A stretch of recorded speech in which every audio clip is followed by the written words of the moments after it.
Крыму продолжаются суды над крымскими татарами. В частности, состоялось судебное разбирательство по делу Сании Аметовой об организации санкционированного митинга 18 мая. А в Бахчисарае состоялись суды в отношении членов Меджлиса. Эмине Авамилева, Дилявер Акиев и Мустафа Маушев заявили о желании, чтобы заседание проходило на крымско-татарском языке. Судья был не готов к этому. Заседание отложили на 2 недели. Детали мы узнали у члена Меджлиса Мустафы Маушева, одного из участников сегодняшнего суда. Судья открыл суд по ходатайству, чтобы ознакомиться с делом. Второе, чтобы на одном из государственных языков шло заседание на крымско-татарском. И адвоката, кто будет представлять мои интересы в суде, и его представил. Судья сказал, что да, сейчас мы не готовы, говорит, чтобы на одном из государственных языков вести это заседание. Поэтому отложим, дайте мы подготовимся и отложим на другой день. И назначили суд на 20 октября.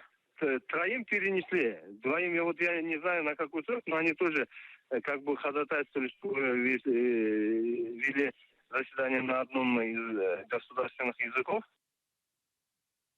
Подконтрольный России суд Бахчисарая оштрафовал 3 членов Меджлиса – Шевкета Кайбулаева, Садыха Табаха и Бикира Мамутова. Все они намерены обжаловать решение оккупационного суда. Суд проходил около часа, чуть меньше. В большом зале сидели. Там было написано, что вот запрещенные там общественные организации, общественное объединение Меджлис. Я с самого начала выразил категорическое несогласие, что это нельзя так квалифицировать, что это мы 25 лет были признанным международным сообществом, выборным представительным органом. В общем, и поэтому у нас разные с вами подходы и видения, поэтому, у следствия, у Центра по борьбе с экстремизмом и прокуратуры вот такая точка зрения. Огласили решение, штраф административный 750 рублей. Я думаю, что мы будем обжаловать.